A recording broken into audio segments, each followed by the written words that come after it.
substantial part of the foreign reserve had been, it was reported that, some loans had been taken and used as collateral.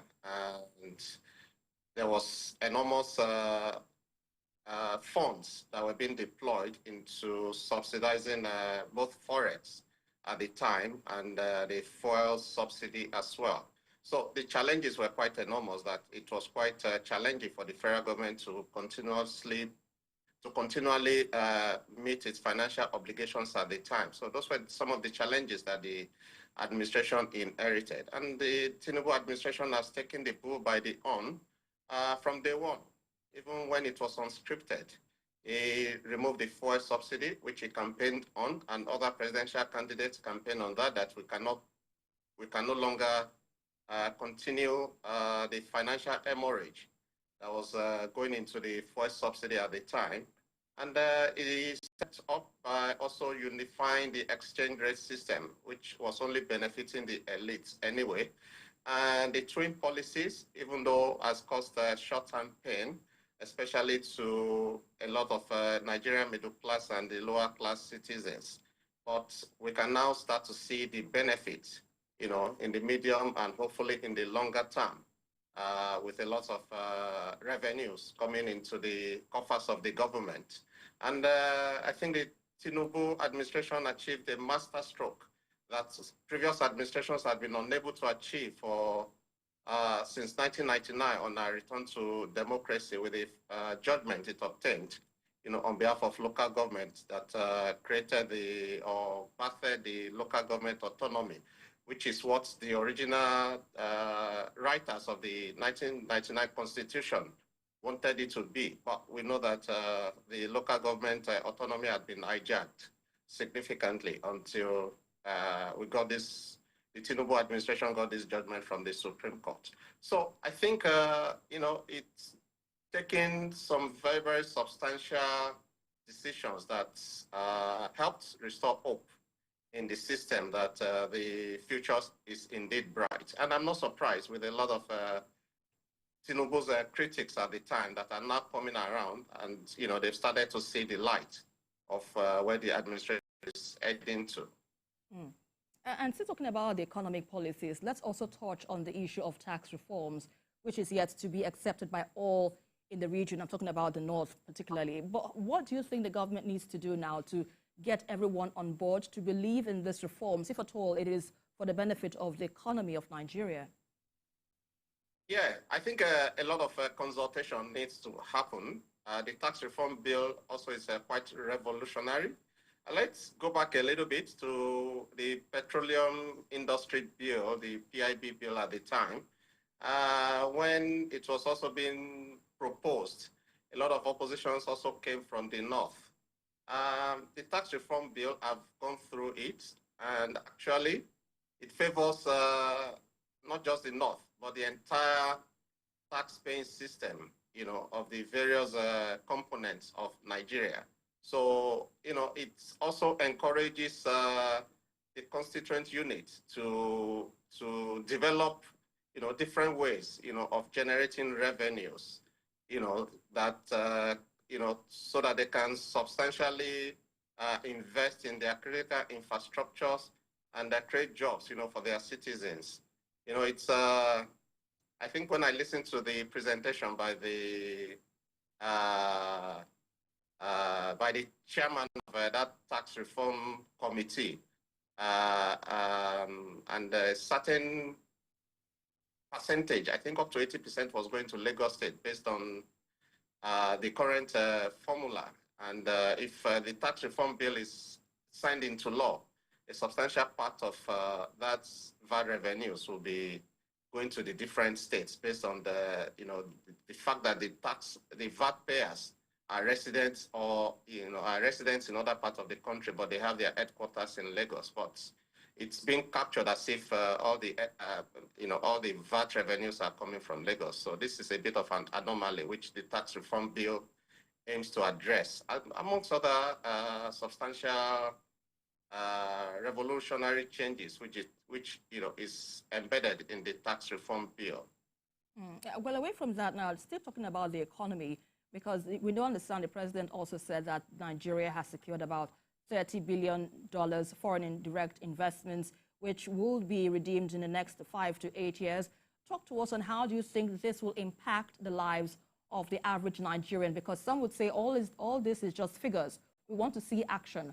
How does this translate to the average Nigerian? So let's look at it this way. I believe one of the components of that foreign direct investment, the $30 billion, for example, has to do with Coca-Cola, which can resonate with a lot of us.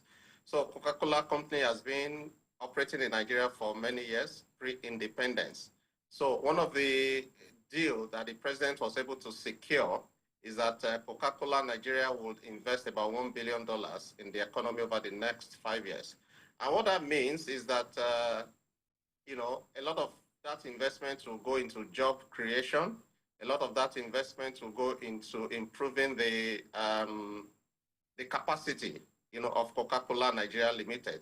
A lot of that money will go into, recruiting a lot of Nigerians that will probably do that job on their behalf because they will not do it by themselves. So, when you look at it on a larger scale, that $30 billion will be coming to Nigeria over the next 5 to 8 years. And hopefully more will be coming as well. It goes a lot into job creation. It goes a lot into expanding the economy. It goes a lot into generating more revenues for the government, with which they can meet their financial obligations. So government cannot do it alone.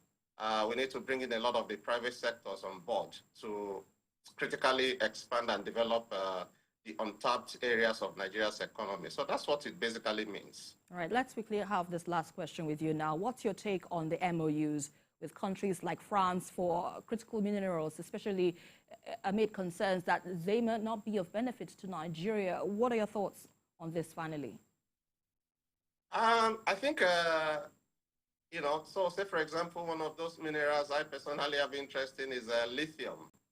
So lithium is what's used to produce a lot of the batteries, that are used in the electric vehicles, which probably is not popular in Nigeria as of the moment, but in advanced countries, it's quite popular.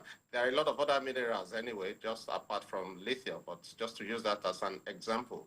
So, what this kind of deals would translate into is, again, expanding the critical sectors of the economy and boosting our economy from, to generate more funds from non-oil and gas sources.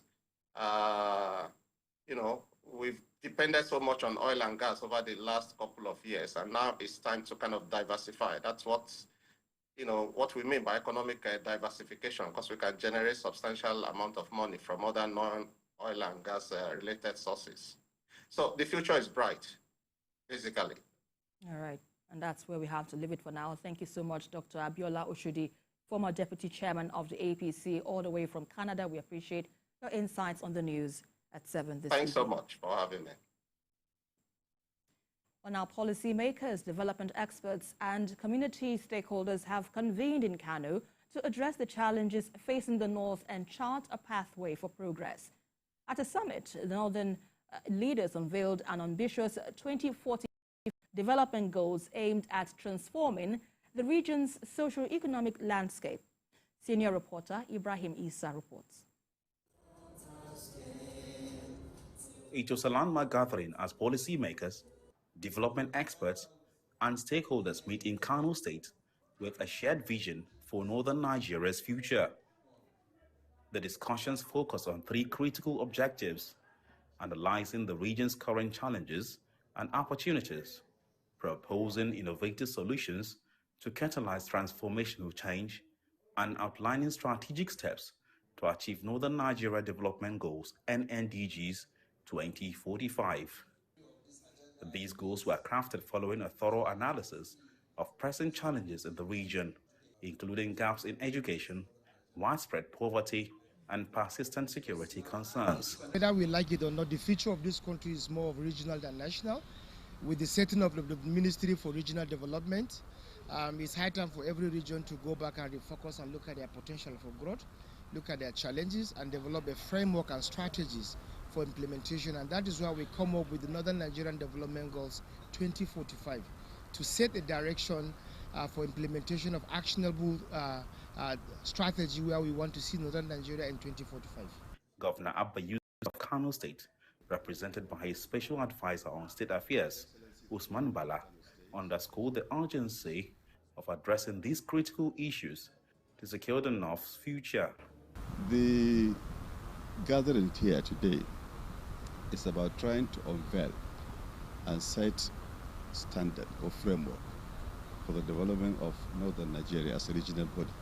Other stakeholders highlighted the immense opportunities available in the North, including its youthful population, rich natural resources, and significant potential for agricultural and renewable energy development. I'm not underemphasizing the importance of leadership, but political leadership is key to every development. The Northern Nigeria Development Goals 2045 lay out a vision for a region driven by inclusive economic growth. Stakeholders expressed optimism that adopting these strategic goals would serve as a roadmap for sustainable and transformative progress across the region. With collective effort and commitment, they believe Northern Nigeria can achieve unprecedented development and prosperity. Ibrahim Isa, TVC News, Kano. And finally, an American official says the U.S. Department of State has notified Congress of a planned $8 billion sale to Israel. The weapons consignment, which needs approval from House and State committees, includes missiles, shells, and other munitions. The move comes just over a fortnight before President Joe Biden leaves office. Washington has rejected calls to suspend military backing for Israel because of the number of civilians killed during the war in Gaza. And that's about it on the news this hour. For more updates on the stories we are monitoring, you can also check us on our website, tvcnews.tv. You can also follow us on our social media handles, Facebook, Instagram, and on X at TVC News NG. On YouTube, we're live at TVC News Nigeria. Many thanks for watching, and bye for now.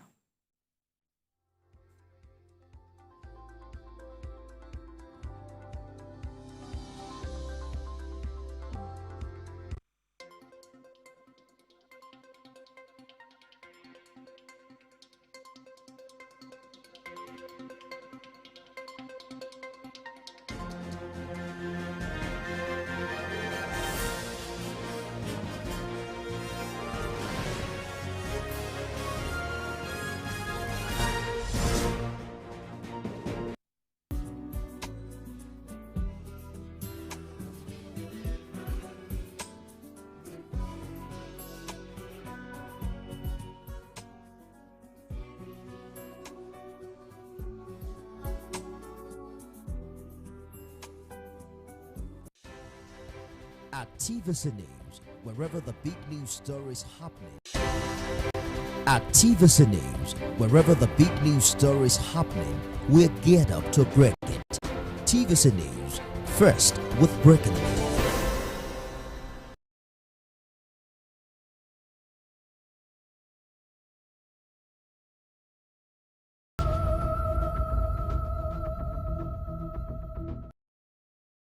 Water is life. For thousands of years, humans have relied on water for food, security, hygiene, electricity, and transportation, amongst many other uses. In Nigeria, many rural dwellers build their lives around water. Rains and rivers determine when, where, and what crops they plant. The way they build their settlements, their hygiene, and transportation largely depends on water. To get a clear first-hand experience of river-based transportation to people, it started with a car, then motorcycles, and later on foot. The voyage was difficult and treacherous, which only emphasizes the choice of rivers as the preferred means of transportation for these experienced rural dwellers. Gongola River originates from the eastern slopes of Jos Plateau in north-central Nigeria through Bauchi, Gombe, and Yobe states with several beautiful waterfalls, then briefly passes through Borno before re-entering Gombe to Adamawa, where it empties into River Benue. At Fike community, business is slow as it is not a market day. Yet, canoe operators were at the bank of the River Gongola hoping to do some business. For centuries, communities along this river have relied on it for transportation. This place may seem deserted, but it's a significant transportation hub. I'm standing in Bayo local government area of Borno State, and across the river there is Ro in Gulani local government area of Yobe State, and to my right is Dadinkowa in Gombe State. It's a triangle, but this kind of transportation hubs are significant because many of the food items that we consume in Nigeria are produced in farms in deep interior areas without proper road network. They need rivers, and this transportation means to get their produce from the farms to the markets.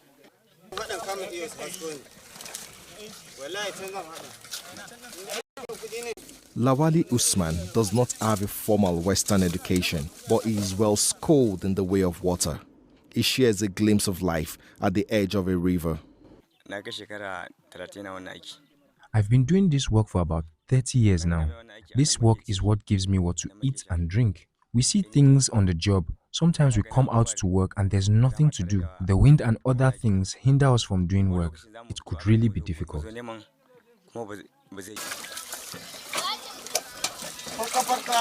Despite often overloading their boats with bags of grains, motorcycles and passengers, these boat operators and their passengers are living on a knife's edge. Without adherence to any rules or safety precautions, they are just an incident away from a major disaster. Another operator explains that in almost 30 years of engaging in this business, he has never used a life jacket or met any government official educating them on the rules of water transportation. Though there have been no loss of lives around this axis in a long time, they have experienced several close calls. If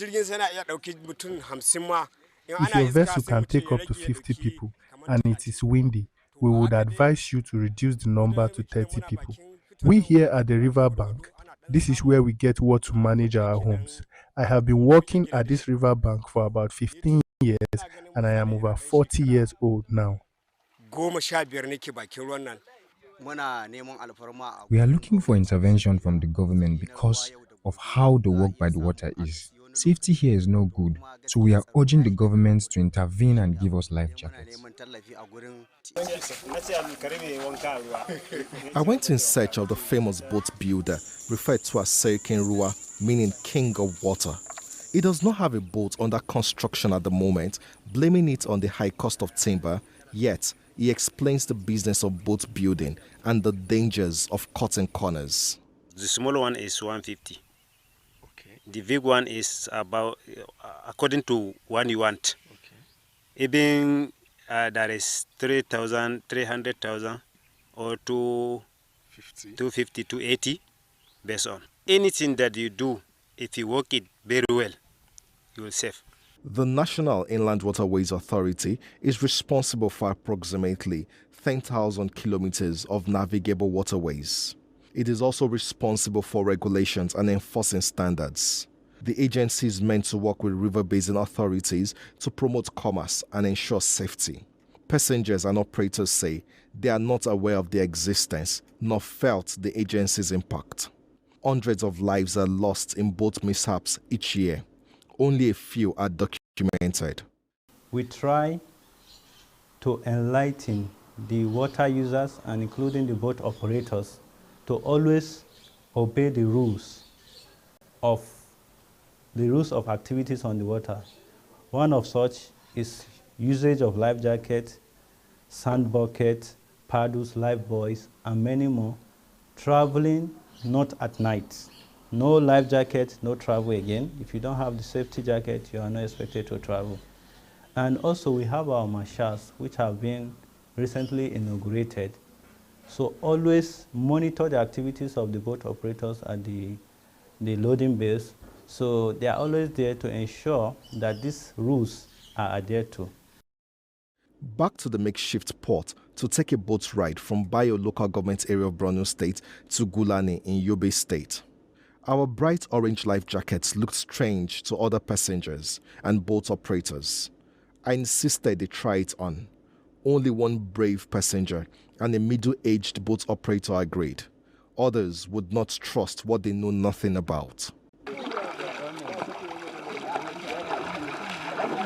Though wearing a life jacket, I was scared as a narrow boat sailed on the wide, choppy river. A passenger reassured me that the boat was perfectly safe. Abdul Karim has used the river as a means of long-distance transportation more than roads. Even during the insurgency, most of our people, they did not have access to follow the through because of the insurgency. It's even better and secure for you to take the boat to cross your state because it's more safer. If you follow the other route, anything can happen. So all this while we have been using this boat, we have been taking this route from Gombe. It will take you from Gulani to Gombe, to Bayo, to Kwayakosar. If, as far as you are concerned, you are living in Gulani. If you want to leave Gulani in peace, it's better for you to follow this route. It will take you to wherever you want to go. I can't even count how many times that I use this boat to cross this river. Because I told you I'm farming in Gulani. So I must go to Gulani during rain season more than like 5 times every year. That's only in rainy season. Apart from rainy season, we used to follow this road to Gulani because we don't have road access. We don't have anywhere to go than this place. So if we are using this place as our route, this is more safer and more closer to where we want to reach. Even after the harvesting, most people of this our town, you know, Ruhu town, many people, there is a lot of farmers. We are farming, we are fishing, we are doing everything. So after the farming, we use the boat to carry the goods, take it to market. If we want to buy some materials like the other things to use, we buy it from Gombe. Fertilizer, chemicals. Fertilizer, chemicals, and the others, and the food stuff where we don't have it here. We bought it from Gombe and use the river boats and take it to our people. That make our life difficult. People are suffering because of poor road accessibility. They don't follow any routes. There was a time that I even come here, we even overload. Some people say that, hey, wait, we are going to drop. Some people reduce from the boat. And there was a time I was thinking that the boat was even break, man. As we just enter, thank God we are not in the middle of the river. We just onboard it, so the boat can't break. So people have to reduce the goods. And you see this boat, you carry like bikes, maybe like 8 bikes. You carry like maybe 20 to 15 bags of rice or maize or sorghum, and you carry people more than 20. On one boat? On one boat. 8 bikes? 8 bikes. Bags of food? 20 people. And 20 people in one boat. And this is the thing that I have always thinking about it, that maybe if I have somewhere to follow, I would have followed than this place. So this life jackets, have you ever worn life jackets before? No, I never. I did not even see any person with life jacket in this place, Madanu. So it's only you people. So in over 10 years, you have never seen anybody? Over 10 years, I have never seen anybody with life jacket here. Water transportation has been in existence for centuries, but it's far more significant in a place like Nigeria, where many of the food items that we consume are from these communities that do not have appropriate road network, but rely on these means of transportation to move their produce from their interior communities to the major markets and towns. These operators and their passenger do not know the rules of water transportation, and they do not have access to protective gear such as this life jacket. It's important that the government at all levels get involved in educating these people about the rules of water transportation, and also providing essential life-saving jackets such as this to preserve both our food security and the lives of the people. From the border of Gombe, Yobe and Borno State, Lanre Adeyemi, TVC News.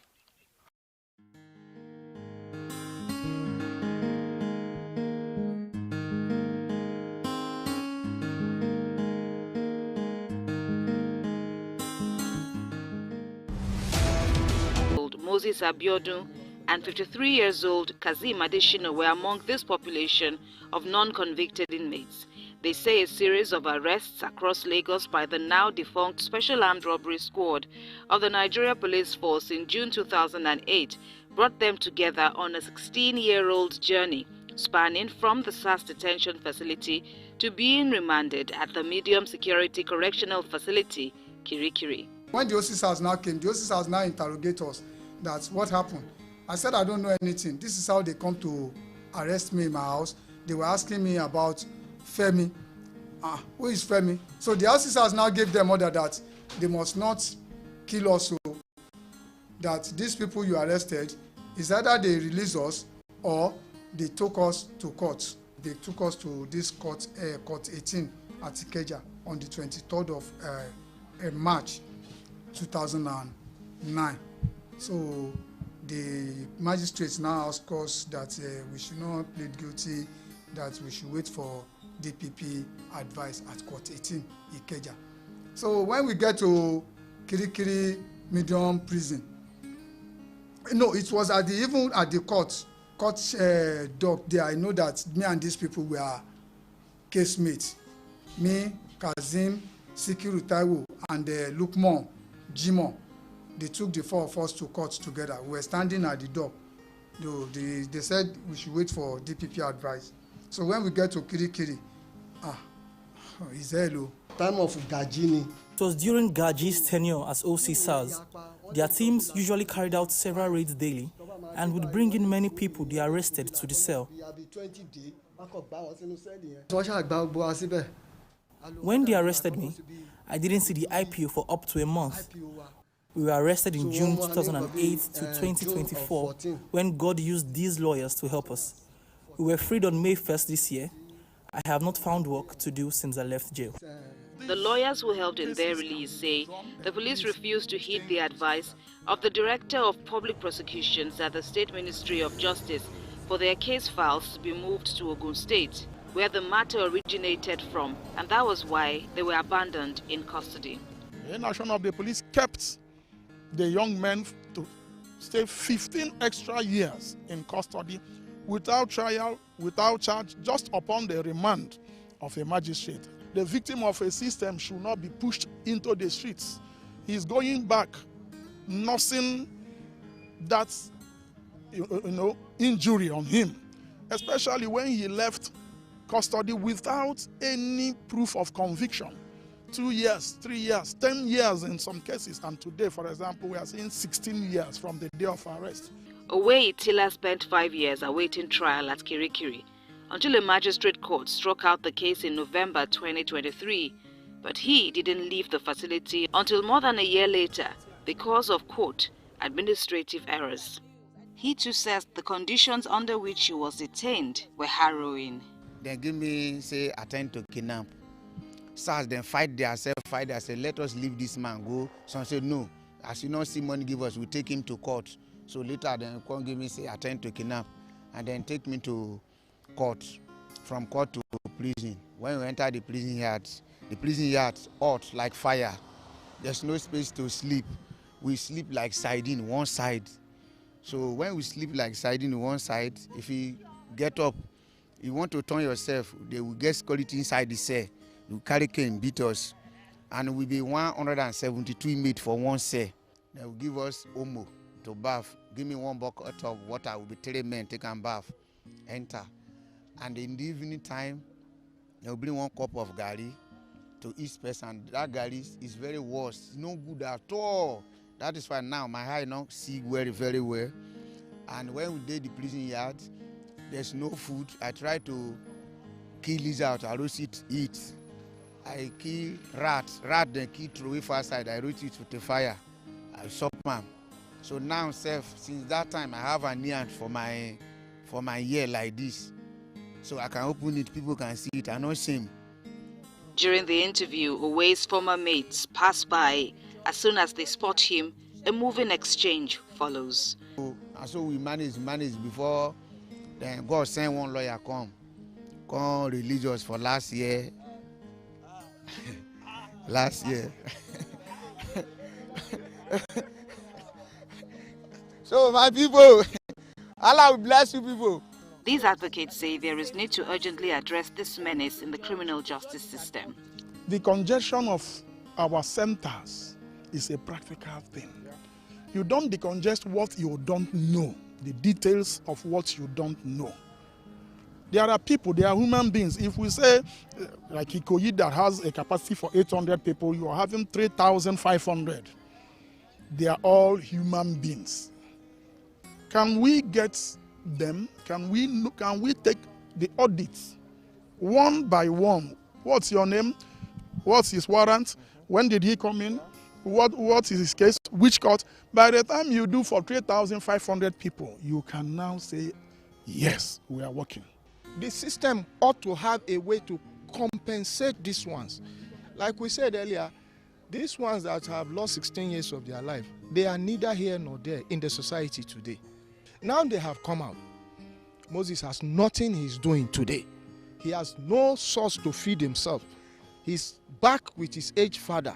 At his age, he's 48 years today. Kasim is 53 years old today. He's staying with his mother. Owe Itila has a family before he went in. Most of his family are scattered. They are neither here nor there. We are calling on public-spirited Nigerians. Please come to the aid of these three. They need to be rehabilitated. This is beyond government. We are not asking only the government. They add that a speedy trial accords with the human rights of every accused person who is adjudged innocent until proven guilty, and that any situation that deprives one of timely trial is actually adjudging them guilty without the opportunity of defense. Kemi Foladeyemo, TVC News, Lagos.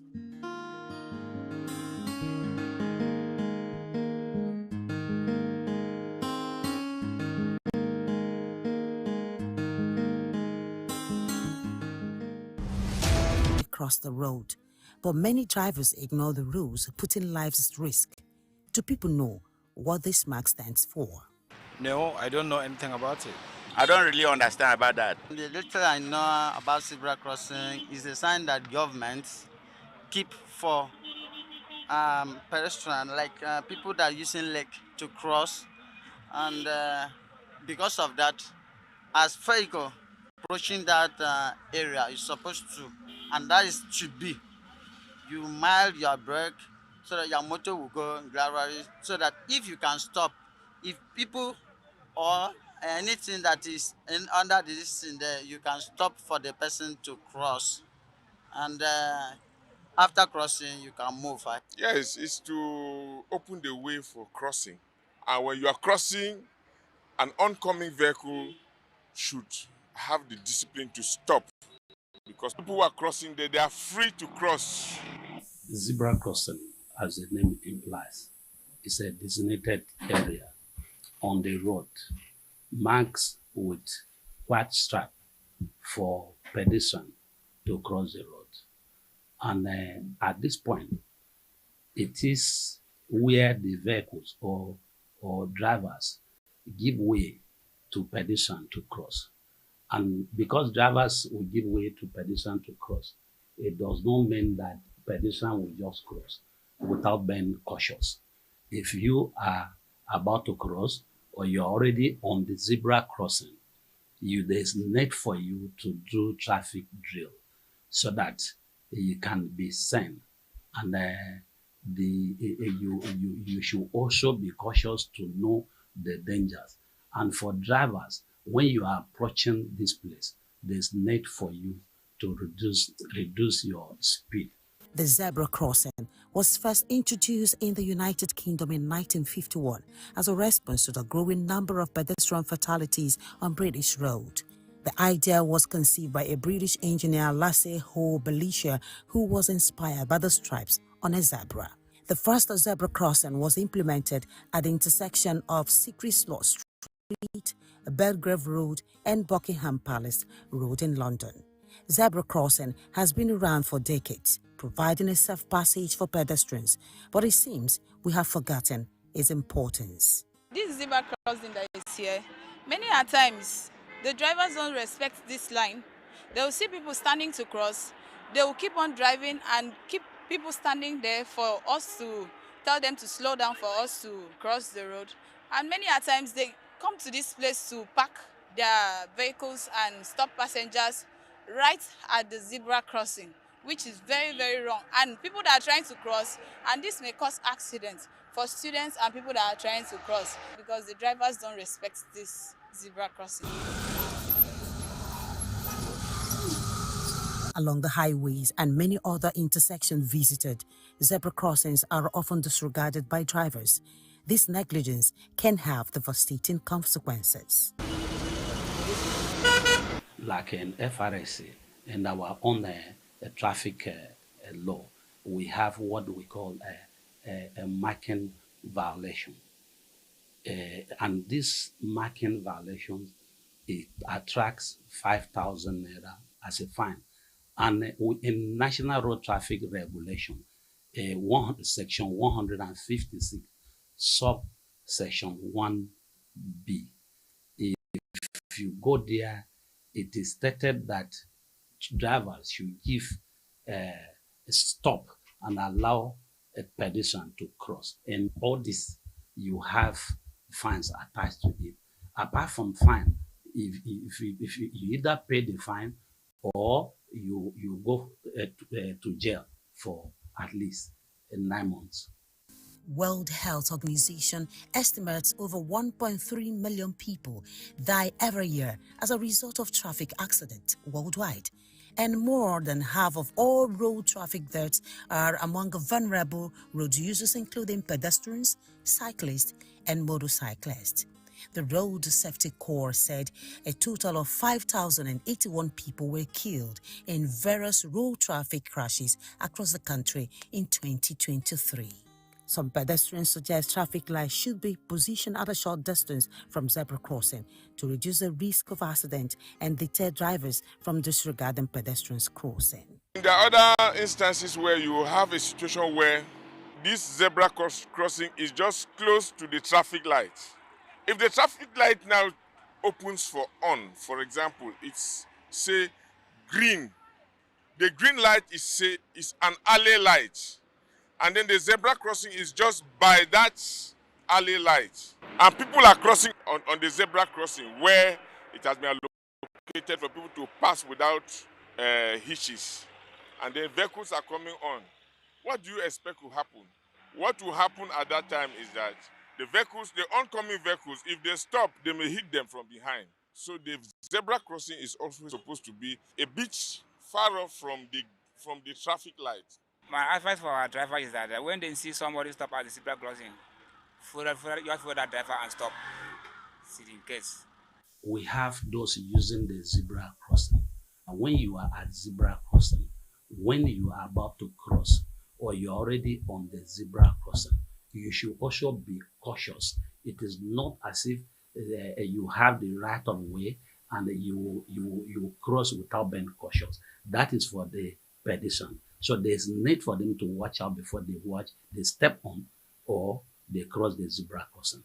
Then for drivers, I want to educate them that there is need for them when they approach zebra crossing, they reduce their speed and give a right of a way to the people crossing the zebra crossing. I think when we do it like that, we will have effective traffic management and reduce road traffic crashes in the state. Zebra crossings are a simple yet effective way to save lives.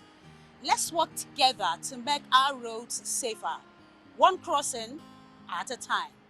Tina Akweke, TVC News, Calabar.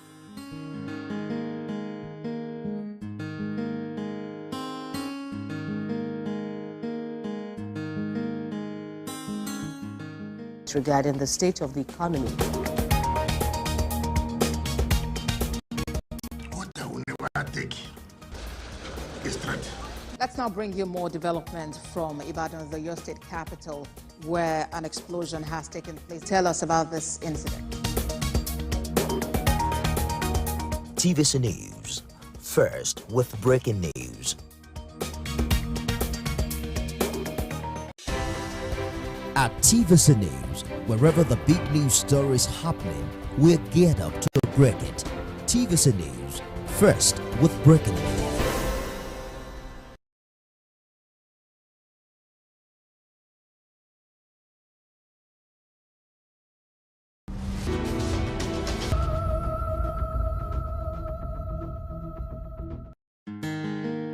As of December 9, 2024, the Nigeria Correctional Service says out of a total 81,193 inmates spread across its custodial facilities nationwide, 26,944 persons are convicted, while 54,249 are standing trial.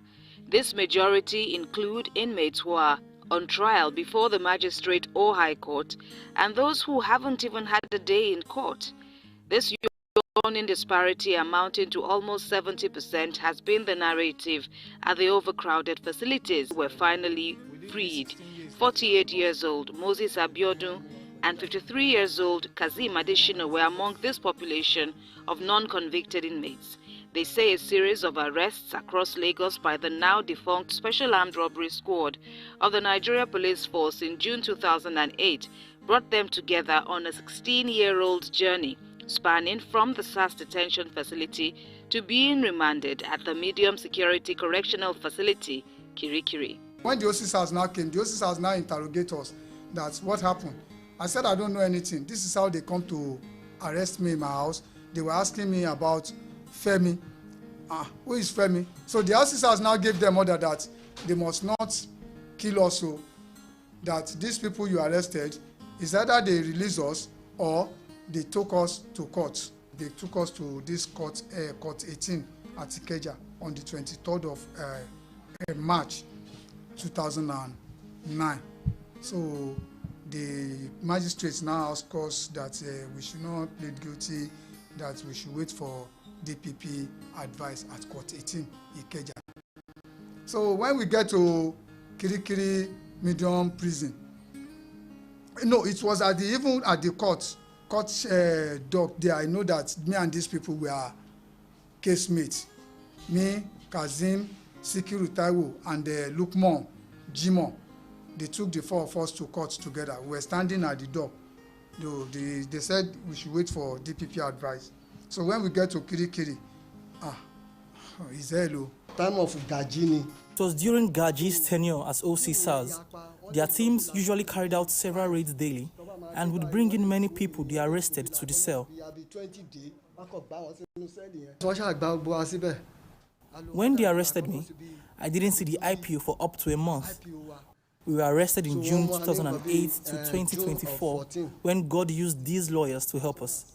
We were freed on May 1st this year. I have not found work to do since I left jail.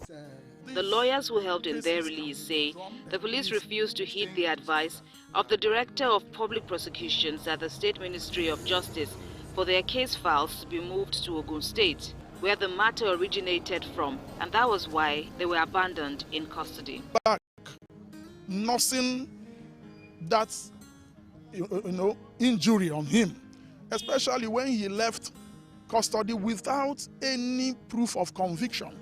2 years, 3 years, 10 years in some cases, and today, for example, we are seeing 16 years from the day of arrest. Away, Tila spent 5 years awaiting trial at Kirikiri until a magistrate court struck out the case in November 2023. But he didn't leave the facility until more than a year later because of, quote, administrative errors. He too says the conditions under which he was detained were harrowing. They give me, say, attempt to kidnap. SARS then fight themselves, let us leave this man go. Some say, no, as you don't see money give us, we take him to court. So later then come give me, say, attempt to kidnap, and then take me to court, from court to prison. When we enter the prison yards hot like fire. There's no space to sleep. We sleep like sardine one side. So when we sleep like sardine one side, if you get up, you want to turn yourself, they will get security inside the cell. You carry cane, beat us, and we'll be 172 inmates for one cell. They will give us omo to bath. Give me 1 bucket of water. Will be 3 men take and bath, enter, and in the evening time, they will bring 1 cup of gari to each person. That gari is very worse. It's no good at all. That is why now my eye now see very, very well. And when we did the prison yard, there's no food. I try to kill lizard, I roast it, eat.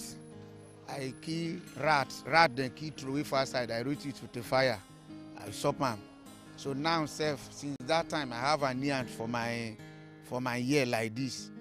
so I can open it, people can see it. I'm not shame. During the interview, Owei's former mates pass by.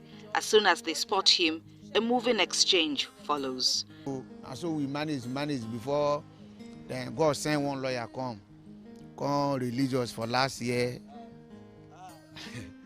Last year. So my people, Allah will bless you people. These advocates say there is need to urgently address this menace in the criminal justice system. The congestion of our centers is a practical thing. You don't decongest what you don't know, the details of what you don't know. There are people, they are human beings. If we say, like Ikoyi that has a capacity for 800 people, you are having 3,500. They are all human beings. Can we get them? Can we take the audits one by one? What's your name? What's his warrant? When did he come in? What is his case? Which court? By the time you do for 3,500 people, you can now say, yes, we are working. The system ought to have a way to compensate these ones. Like we said earlier, these ones that have lost 16 years of their life, they are neither here nor there in the society today. Now they have come out. Moses has nothing he's doing today. He has no source to feed himself. He's back with his aged father. At his age, he's 48 years today. Kasim is 53 years old today. He's staying with his mother. Owe Itila has a family before he went in. Most of his family are scattered. They are neither here nor there.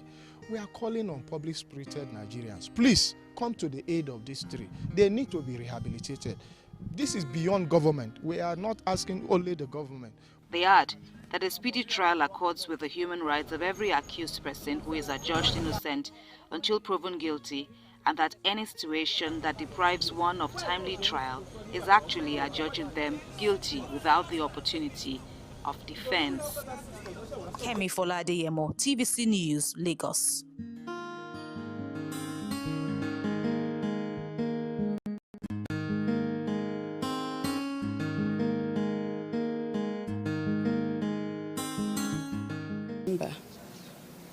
I came here to teaching hospital.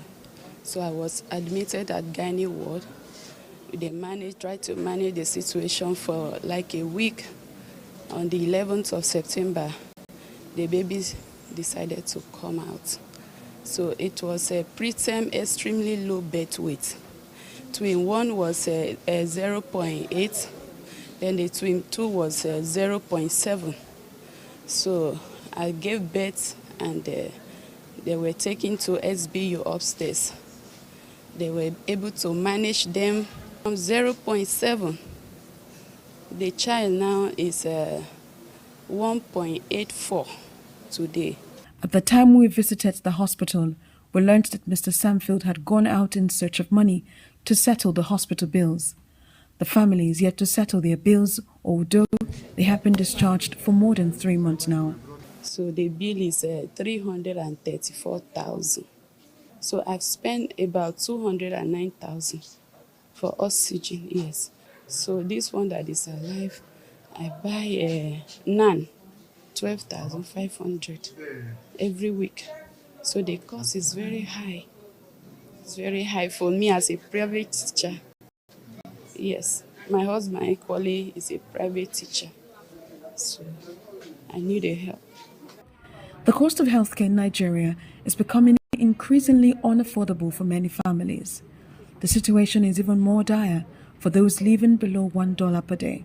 Healthcare providers are doing their best to provide quality care, but the lack of funding and resources is a major challenge.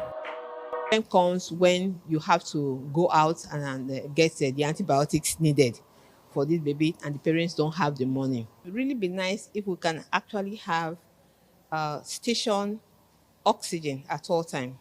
That means we won't have any need to have to ask someone to go out for us to get oxygen. If we can have oxygen cylinder station for us, more incubator. Presently, we have just 3 functional incubators. So, and we have more babies, preterm babies, compared to even other units as well. To reduce child and maternal mortality, a life-saving oxygen gas plant was installed in May 2024 at the Mary Slessor General Hospital in Calabar by UNICEF. Before the plant was sited in Cross River State, health workers traveled to Port Harcourt to get oxygen. The oxygen plant in Calabar can fill up to 135 oxygen cylinders in just 24 hours. Notice a marked reduction in infant mortality and morbidity when it comes to hypoxia and hypoxemia related illnesses because oxygen is readily available to meet all the demands since the establishment of this PSA plant. The question is, if there is a gas plant within a hospital facility, why is the government yet to link the gas plant to health facilities to reduce the cost and time spent in getting oxygen? According to UNICEF, Nigeria leads globally in the number of zero-dose children with over 2.3 million unvaccinated, a figure the Pediatrics Association of Nigeria say may have risen due to access to quality healthcare facilities across the country. About 20 minutes away from the capital city, we find this spaced-out facility in Akpabuyo local government area of the state. The clinic is understaffed. Woman is lying down here. The Botox is that way. And there's no light there. It's until you have a second person. If you are delivering a woman alone, it is difficult. Is that the case most of the time? Yes, because we are not many. The staff strength here is low. And as such, you can be on duty alone. And so when you have a woman in labor, you must be alone. And everything is done by you and you alone. So to see that side of the vagina, for you to see and do the exact thing that you're supposed to do, you have to either put your phone inside your mouth and hold it to view well, enable you view the vulva very well, as to do what you are supposed to do. In Cross River State, 4 out of 18 local government areas have an increased number of zero-dose children. For now, the state's healthcare system needs to mop up 85,000 unvaccinated children in rural communities and internally displaced persons camp. The reason why we still have zero-dose children in Cross River State is because of the frequent vaccine stockouts. So sometimes we have problem with stockouts where the antigens are not available and leads to missed opportunity where the clients actually come to the facility to get these vaccines, but because of the stockouts. And the reason for this stockout is not that the vaccine is not available. The vaccine is available at the central, but there's usually some logistic problem in bringing down this vaccine to Cross River State. For UNICEF and government agencies, sustainable development can be achieved through collaborative strategy. Sarah Ayeku, TVC News, Calabar.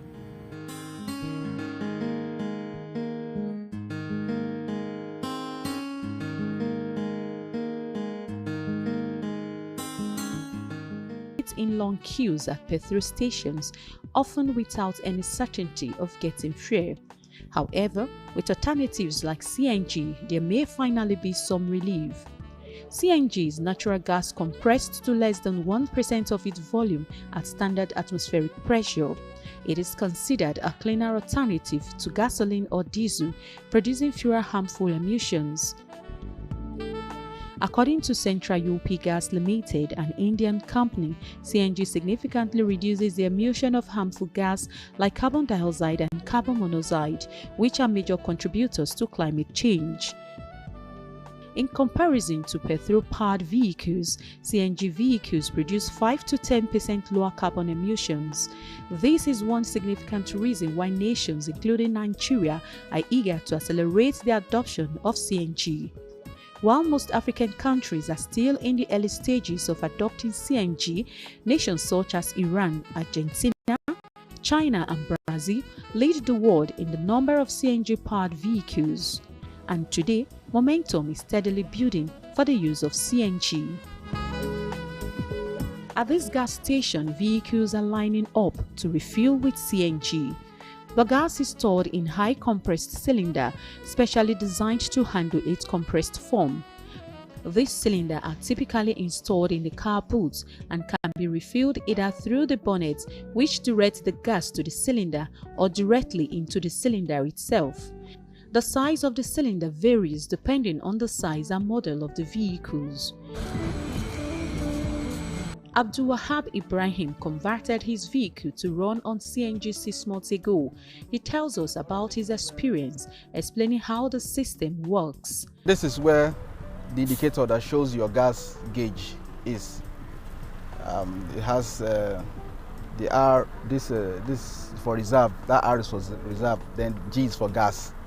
Then this fuel stuff diagram is like you're on fuel. So immediately you start it, it goes to fuel, then now switch to gas. So this 3 bar, 1, 2, 3, 4 shows the level, the content of the gas in your cylinder. So you're like 4 bars, so I have like 4 bar right now. You can either switch it by yourself or you automatically sometime when you switch it by yourself. Let me just say you switch it by yourself. It's hybrid, two ways. As you are driving, you can switch it to fuel and gas at the same time again. Similarly, Isa Ahmed, a truck driver whose vehicle runs exclusively on CNG. I have been driving this CNG trailer for about 8 months now. The trailer is made to use CNG right from factory settings. The difference is much compared to diesel. I get CNG for 290 naira per litre, while diesel costs about 1,000 naira per litre. TVC News crew took a day out to visit a CNG conversion center along Kuba Expressway. We spoke with the manager of the center, who is also the lead engineer. He explained the process of converting vehicles to CNG and discussed how far a converted vehicle can travel on a full tank. First thing is that we will inspect the car. The essence of that inspection is whether the car can take the combustion or not. So we have a diagram list, the place that we will check inside all the cars whether the car can take the combustion, like the chassis of the car, like the engine, because we have some cars that used to select kit that we don't have the kit. Some they are using DJI, some they are using special kit. So if we have that kind of car, so we used to tell the owner of the car that this type of engine we need to supply for that special kit for the car. We used to install the kit and the cylinder in the car, then followed by calibration. We'll program the ECU so that I can take the car can work on CNG perfectly. So the thing is that we used to install some of the kits inside the car engine. We are not removing anything from the car. The only thing we used to touch is the manifold. Yes, the car manifold. That's the only thing we used to drill so that the gas can flow there perfectly. The next thing, the cylinder will fabricate the cylinder where the tank can stay to convert the car into to 8 block, to even 12 block massive. As laudable as the initiative is, it is not without its challenges. Luggage inside your cylinder. We heard that PCNG, that is government, has set up more places, but they are not working. Let's tell ourselves the truth. They have not started dispensing gas. So the distance for you to drive to go and get gas is one of the challenges. It's major. Now, if you're looking at interstate, what about that state? If you are traveling to Lagos right now, you just only have one place. You have to buy from here. Where do you buy again? I took a ride in one of the CNG-powered vehicles, and I can confirm it feels just like driving a car powered by petrol. With the federal government pushing for a cleaner, cheaper energy, including free conversion for services, many are already following suit. This shift represents a sustainable step towards sustainable transportation in the face of rising petrol prices and environmental challenges. Helen Osamedeye Kings, TVC News, Abuja.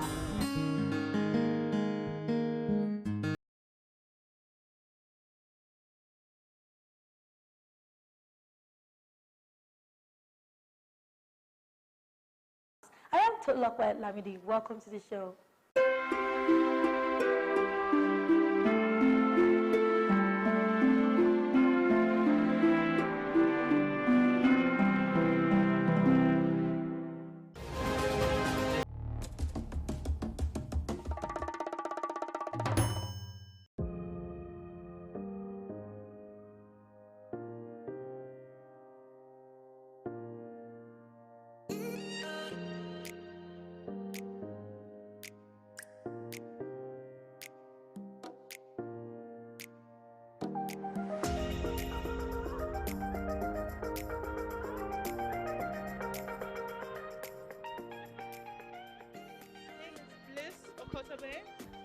So the late artist, her name is Onome Omokoro. She was a law student. She was also a very talented artist that specialized in physical paintings, digital art, as well as animations, and also written works as well, poems, stories, all these other things, and photography most especially. And all of that work is displayed here today.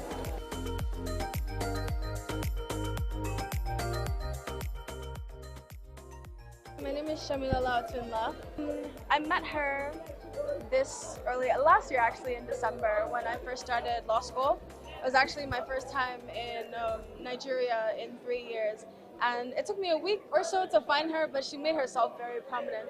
She came up to me and she's like, "So, what do you think about this place?" And we immediately started laughing, which is something that I did with Onome often because her presence was she was so easy to get along with. And that's not something that's very easy that comes to me. I'm very specific with my friends, but being with Onome was so simple. I think we got along immediately. We just clicked. She was very sweet and she was very caring from the get-go. And I found that, unimaginable. She was always with me. She would always check on me and I would do the same for her.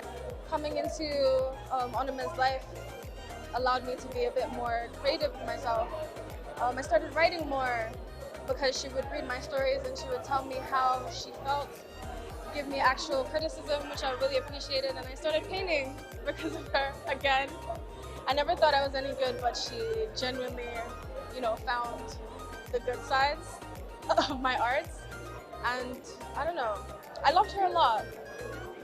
We stayed together in Abuja for a couple of weeks before I finally went back to Lagos, and it was a very fun time. I didn't expect Onome to break out of her shell like that. That's really my dancing partner. If anybody else, it would definitely be her. We're always on the same vibe. My name is Oluwaseun. The exhibition today is talking about grief and uncertainty. So she focused on a lot of mediums. If you see her art, you see the dark themes. There's red, there's a lot of eyes, but her signature look is the long neck persons. So Onome was somebody that was striving to be everything and everything. She was in law school with us together. She was following her art ambition on the side. She was also doing social development and things.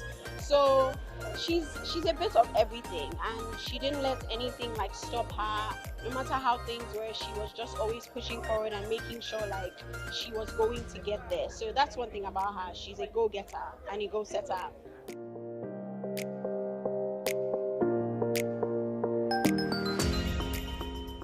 My name is Amy Kayajama.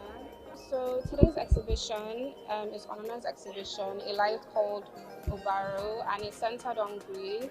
It has to do with mixed media, so there's digital art, there are pictures as well, and there are also some paintings centered around grief. Yeah, so Onome was always very impactful in her friendships. She was always very friendly, she was always very welcoming, and I think that has reflected in the number of people that are here that have showed up for her today, and it's just amazing to watch everything blossom and come together today.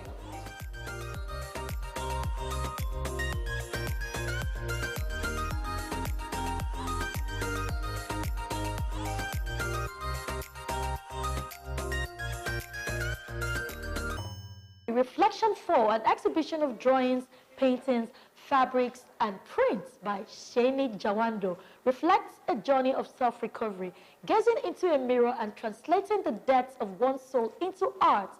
Now, from vivid portraits of Nigeria's landscape to thought-provoking abstracts addressing societal themes, Jawando's works continues to transcend time, uniting generations through its timeless appeal. Let's take a look.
I came here today, firstly, to honor a colleague of mine who is the artist that is exhibiting his work. That's the first one. And the second one is that I like art myself, because art in its right senses is a culture. And when you believe in a particular culture, your mind goes out for it. I like art a lot of them. You see a good piece of work of art, it can explain the mythology of this world to you. Just a little piece of art. So one of the reasons I'm here today is to get better educated, because every time you see an artwork, you are educating yourself. I once saw an artwork in America years back, and the piece of art won the first prize. And it was on a canvas, just white paint, no dots, no any other color, just white color on it, and it won the first prize. It was when the worker that did that thing explained that everybody say, this is the person to win the first time. Just white color on a canvas. Art is another form of education, and till I die I will keep on educating myself.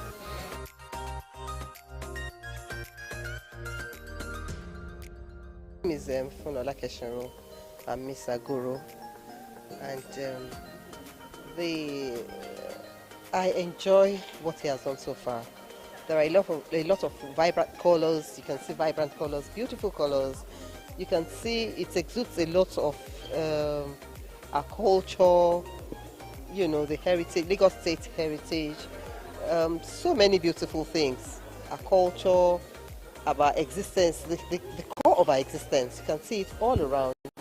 I mean, and the 78-year-old man who can bring all of this out, it's actually from his memories of what he had seen, I mean, in his 78 years on earth. And you can actually see how beautiful all of these things are.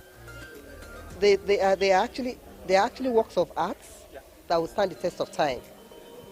And I really wish a lot of our youth can start to do all of this rather than doing the other way around, the yahoo yahoo and all that. I see him sit down, a lot of tenacity, painting all these things. He cannot stay without painting. And I actually did not expect that he would still do another exhibition like this, because he did one some 3 years back when he was 75. I never expected that he was going to do this. But he cannot sit down doing nothing. And once he does it, of course, you have to do exhibition. I give kudos to him, and in all honesty, I envy him, and I wish him all the best.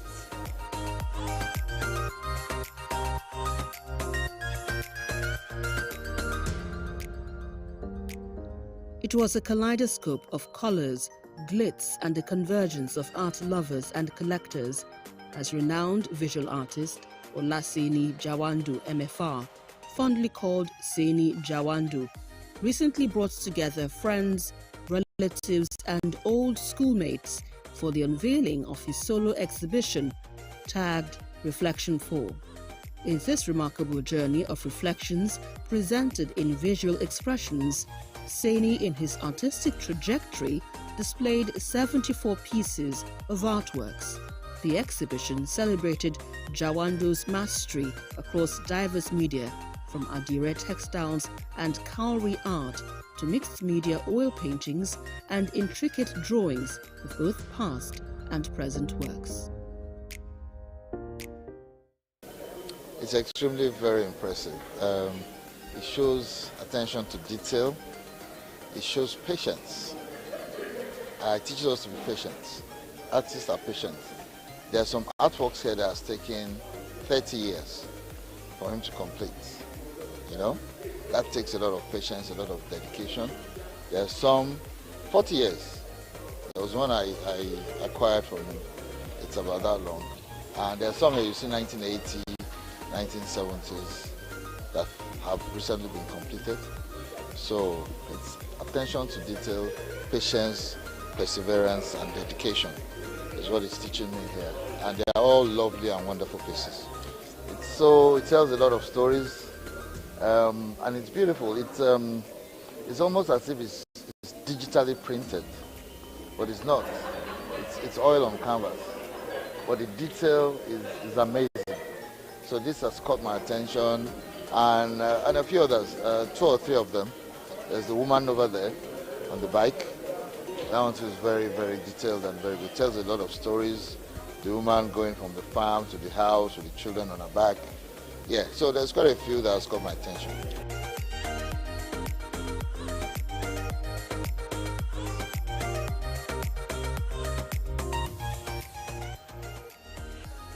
I love what I'm doing, and I still want to do more, because to me, I think the best is yet to come. Art has become a big therapy for me. I want to be doing art every day, and if I don't do that, I don't feel pleased. I thank God for that. My background, yes, like any other Nigerians, we have a lot of time in those days when we were growing up. The way we are living then is quite different now. There's something you call community living. Then everybody knows each other in the street. They know where you're coming from, they know your parents, they know. And I don't know, maybe I would call it, there's a better discipline then. There's a better discipline. There's the fear that people is going to report it to your parents. It's also there. No more. I mean, all those ones are gone. Yes, we should not really forget that science makes things easier for a lot of people. Our kids that are just growing up, they are making the best use of electronics.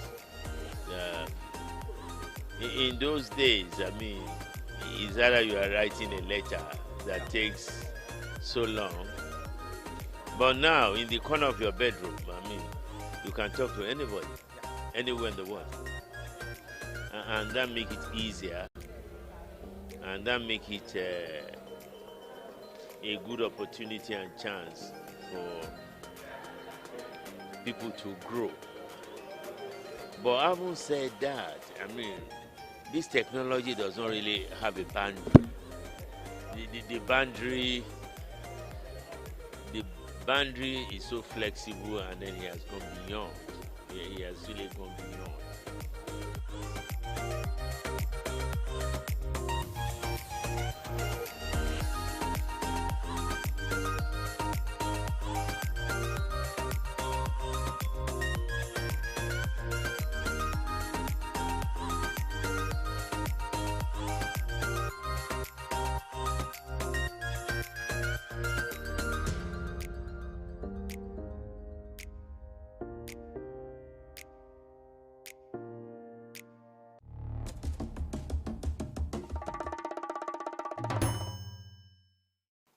back, Aesthetic Studios presents Futuropolis 2044 Resort Africana, an innovative architecture design competition aimed at empowering young Nigerian architects under the age of 25. Let's go there.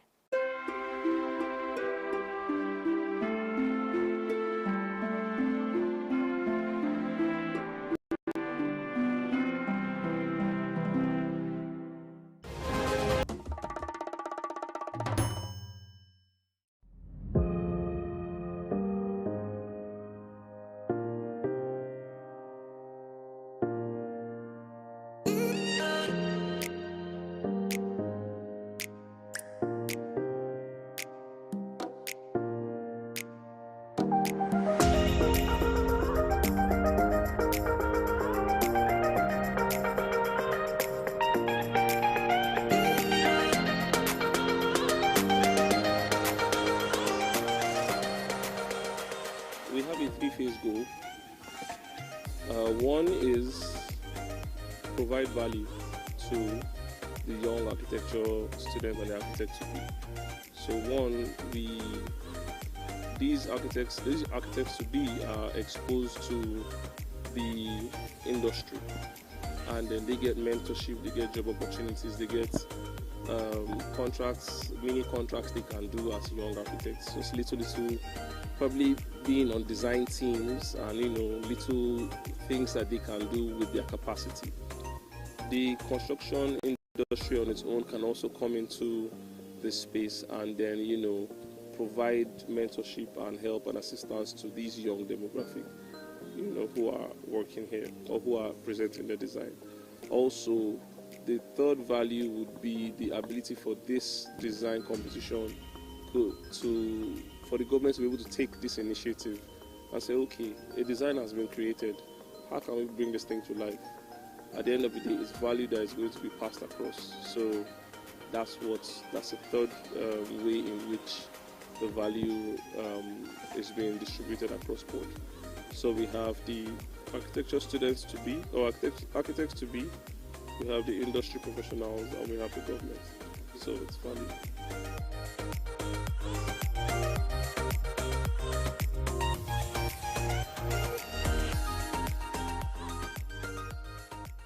So Futuropolis, when we were asked to come and we were asked to sponsor this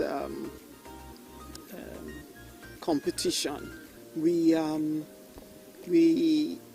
our questions were why Berger and what the entire the concept of the competition was, and we liked the idea. One, I'm an architect by profession, and so I said, oh, it would be nice to catch them young.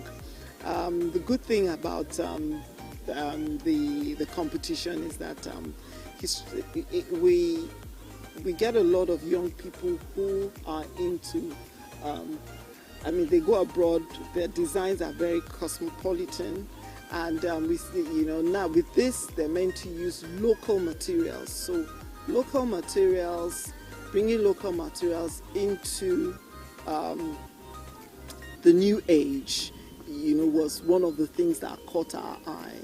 And we said that we would like to promote this with him, and also make the also introduce our paint and how, and our sustainable, because we have sustainable paints and our products, which where the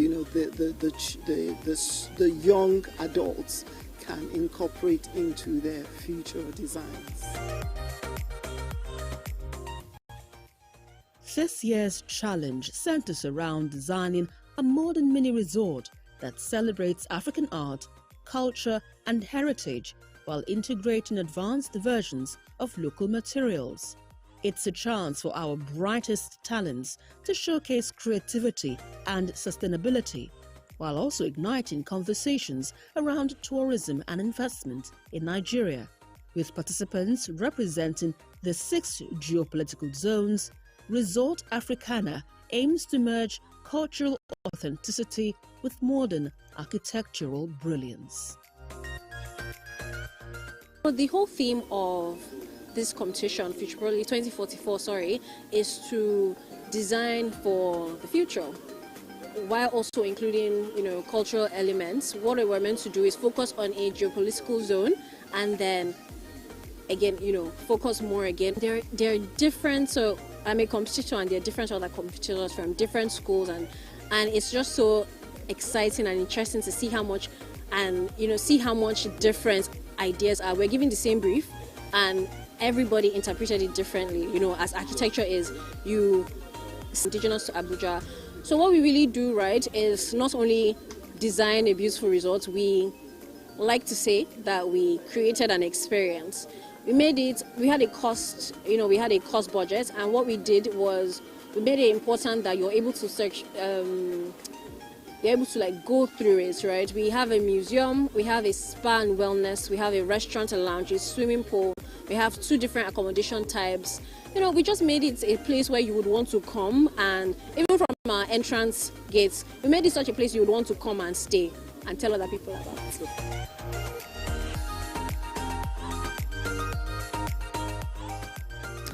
As you all can see here, the program is about architecture, and from every of the exhibitions that I've seen today, from the students' work, you can see that students have different projects that they have come up with in terms of architecture. So it's majorly like an architectural program.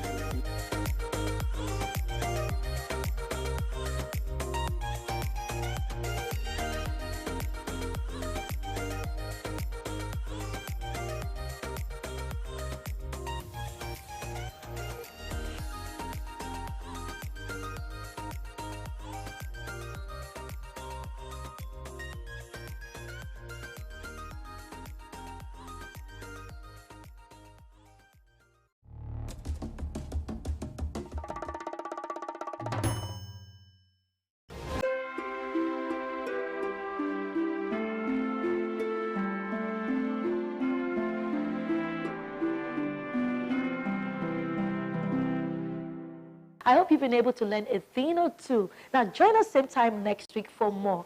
Happy New Year in advance. Bye-bye.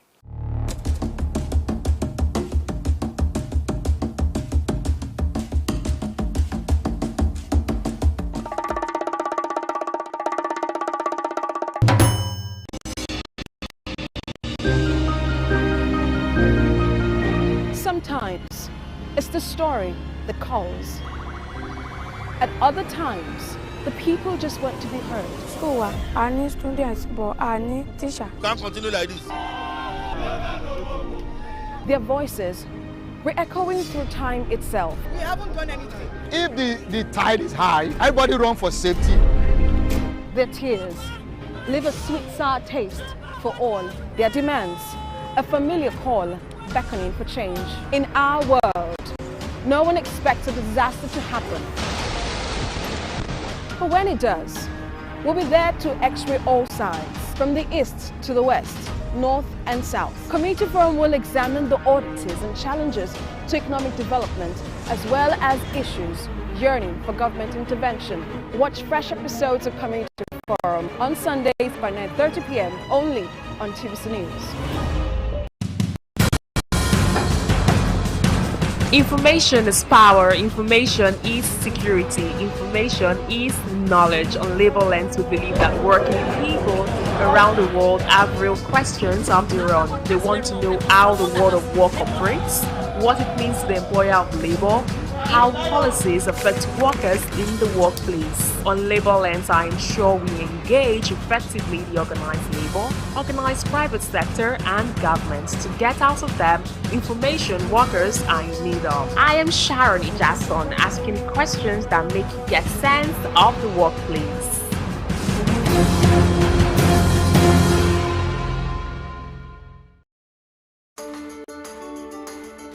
There is always more to a story than the screaming headline. The part of a story that is not told casts a shadow.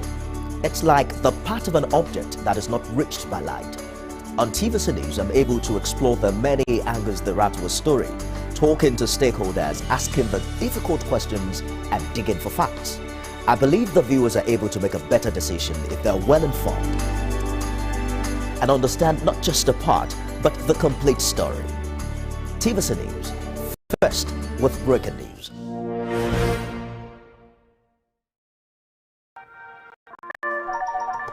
Hello, TVC Communications, how can I help? What makes TVC the right choice for my business? Excellent question, sir. Let me share some exciting facts with you. Start your day on TVC Entertainment with Wake Up Nigeria, a family and lifestyle show. Your view empowers women globally.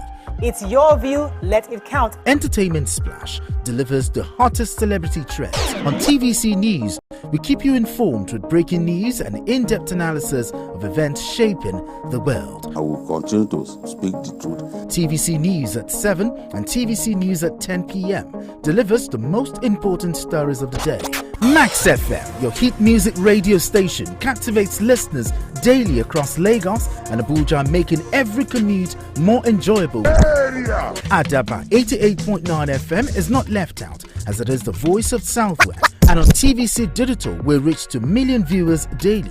All together, pulls in over 17 million viewers daily. Contact us on 0707 272 8338 or marketing at tvccommunications.tv. Partner with TVC Communications today. Let's grow together. I'm Miriam Lunge. I'm a passionate environment advocate and a published author. I am the founder of Celebration, a businesswoman, and a fashion icon. I am a wealth coach and a real estate developer. I am Amako Arakwe. I'm a corporate commercial lawyer and an entrepreneur. Barkamu da warhaka. I am Ramatu Shehu Oyibo, an entrepreneur and a business coach. I am the voice of an average Muslim woman, an hijabite, and a lawyer. I am a polymath and a serial entrepreneur. I am Murayo Afolabi Brown, Managing Director, TVC Entertainment. I'm a media consultant, producer, and broadcaster. The ladies of Your View are made of women from different professions, tribes, cultures, and religion. Join us every Monday to Friday as we share our views on topical and social issues.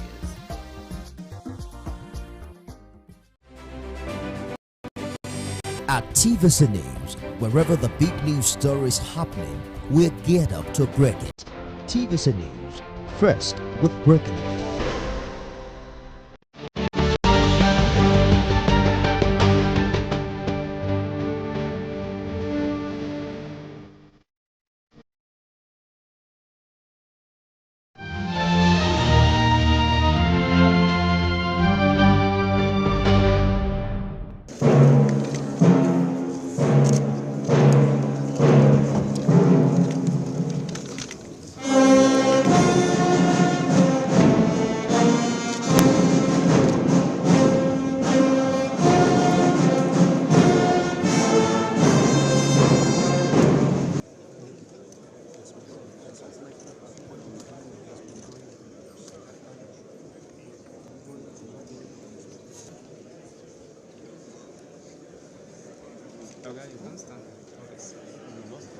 Echoes of democracy resonate with the hopes and dreams of our people. Together, we stand on the cusp of transformation, eager to turn these hopes and dreams into a living reality for the good people of this nation. To put the bows and joints in turning these aspirations into tangible outcomes is our esteemed colleague, a member of the National Assembly, distinguished senator, an indomitable statesman, who today, by the grace of God, happens to be the first ambassador of the National Assembly to become the president and commander-in-chief of the armed forces of the Federal Republic of Nigeria, His Excellency Senator Bola Ahmed Tinubu, GCFR. So we welcome you.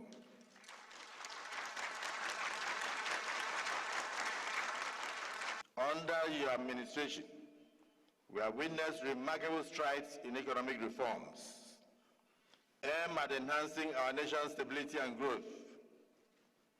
the courageous decisions you've had to take, removal of fuel subsidies, though challenging, showcases your unwavering commitment to redirecting resources to critical sectors such as education and health. Your collaboration with the central bank has culminated in an environment ripe for investment, and your focus on infrastructural development reflects a visionary commitment to resolving and tackling the pressing challenges of our times. We commend your tireless efforts, along with those of our brave men and women in uniform, for liberating our lands from the grip of terror. I dare say that today, no community in Nigeria is under the flag of Boko Haram, a monumental achievement that we must celebrate with you. Just to assure you, sir, that the 4 tax reform bills, the Joint Revenue Board of Nigeria, Assembly Bill 2024, Nigeria Revenue Service, in fact, as I'm mentioning the bills now, many of them will be shocked because they never even knew. The Joint Revenue Board of Nigeria Establishment Bill, Nigeria Revenue Service Establishment Bill, Nigeria Tax Administration Bill, Nigeria Tax Bill represent a monumental shift in our fiscal landscape. It is disheartening that those who have not yet taken time to understand the initiative, the focus, are the ones shouting the loudest as critics. But we will make sure that we listen to Nigerians and dot the I's and cross the T's to the satisfaction of all Nigerians and for the benefit of this country. We will not kill any reform that you bring forward that will change the future of this country. We cannot do the same thing over and over and expect a different result. And therefore, I urge all Nigerians, especially those in public offices, to engage with these vital reforms thoughtfully, very thoughtfully. This initiative marked the first comprehensive tax reform Nigeria has had since independence, a very transformative opportunity for rejuvenating and small and medium enterprises and enhancing the livelihood of ordinary Nigerians. These reforms will not only improve Nigeria's revenue profile, but also create a more conducive and internationally competitive business environment, transforming our tax system to such that over 100 million Nigerians will be exempted from tax if they do not earn in business above 50 naira or 50 million naira in a year. Your Excellency, we have noted the 2024 budget performance of about 50% for capital expenditure and about 48% for recurring expenses.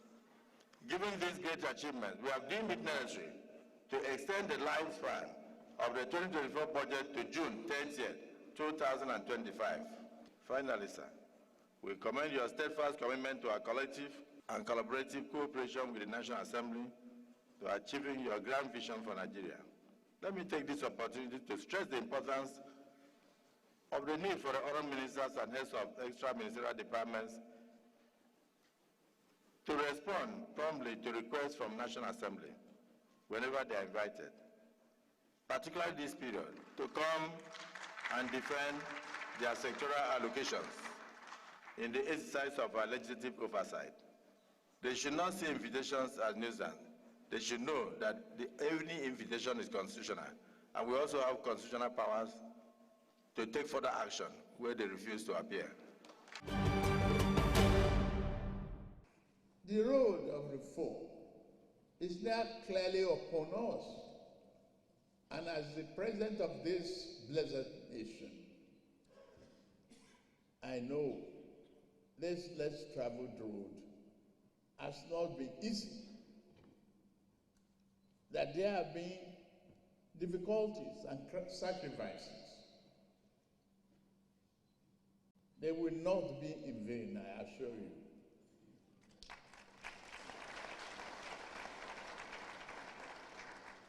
I said we must keep faith with the process to arrive at our collective desired destination.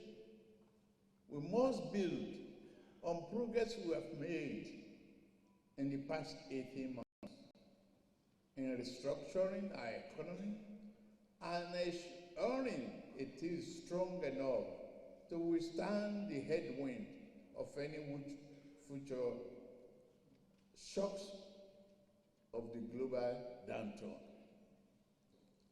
Distinguished Senate President, Right Honorable Speaker of the House of Representatives, leaders and members of both chambers of the National Assembly, I report today that our economy is responding positively to stimulus.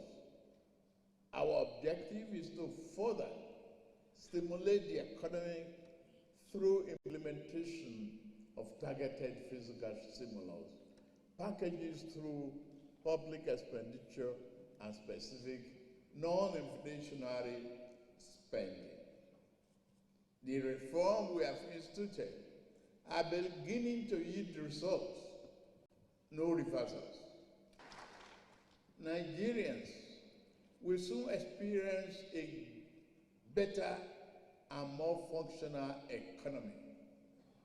Global economic growth for the outgoing year in year 2024 was projected at 3.2%, and against predictions of our countries, we have made significant progress. Our economy grew by 3.46%. Round it down, that is 3.5 of year 2024, up from 2.54% in the third quarter of year 2023. Our foreign reserves now stand at nearly $42 billion,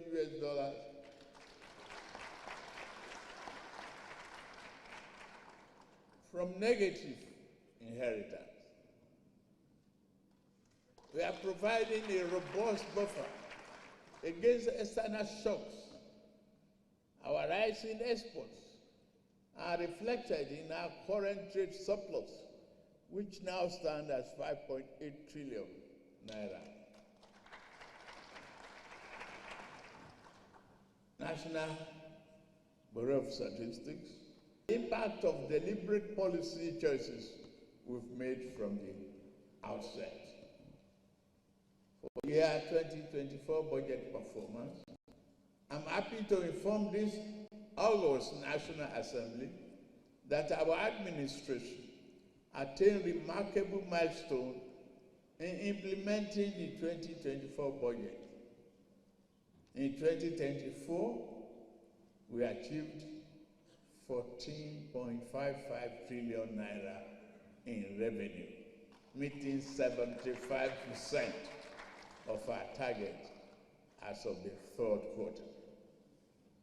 21.60 trillion naira in expenditure, representing 85% of our target, also in the third quarter. While challenges persist, we improved revenue collection and fulfilled key obligations. The transformational effect of this on our economy are gradually being felt. That drives me to the philosophy of the 2025 budget.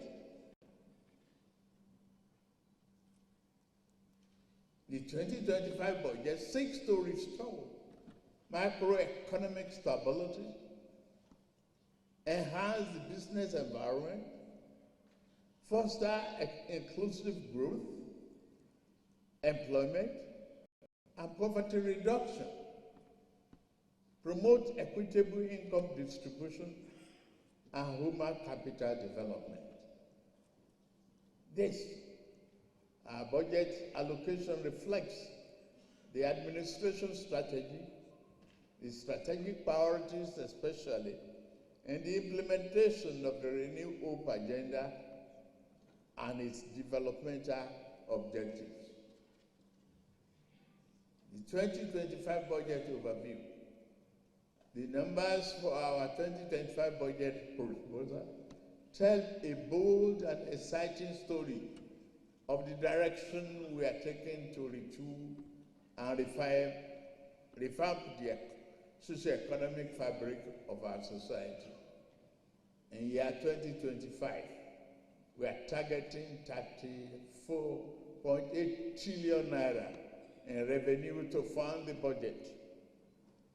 Government expenditure in the same year is projected to be 47.90 million naira, including a trillion naira, including 15.81 trillion naira for debt servicing. I promise we have to bring this down.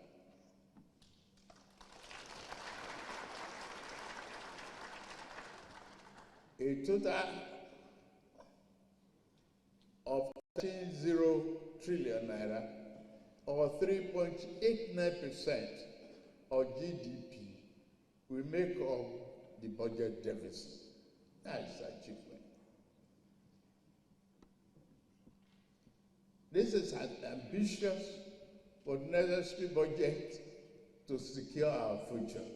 The budget projects inflation will decline from the current rate of 34.6% to 15% next year, while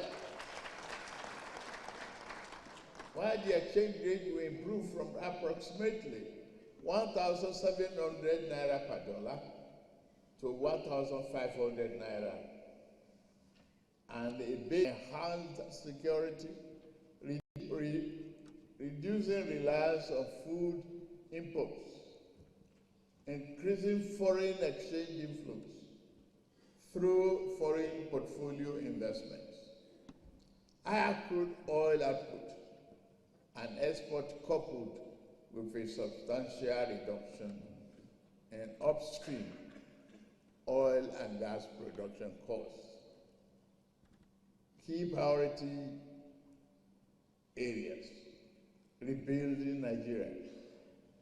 Our budgetary allocation underscore this administration's strategic priorities, particularly in advancing renewable agenda and achieving its developmental objectives. The highlights of the 2025 budget allocations: defense and security, 4.91 trillion naira. Infrastructure, 4.06 trillion naira. Health, 2.48 trillion naira. Education, 3.5 trillion naira.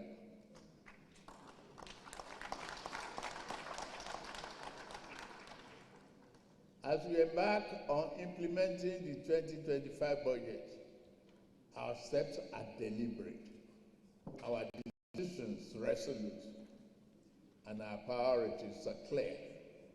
This budget reflects a renewed commitment to strengthening the foundation of a robust economy while addressing the critical sectors essential for the growth and development we envision. This 2025 budget proposal laid the foundation for peace, prosperity, and much needed hope. It is the plan through which a Nigerian, every citizen, everywhere, can dream, work, and thrive safely, and it can be achieved. It is with great pleasure, therefore, that I lay before this distinguished joint session of the National Assembly the 2025 budget of the Federal Republic of Nigeria, titled the Restoration Budget.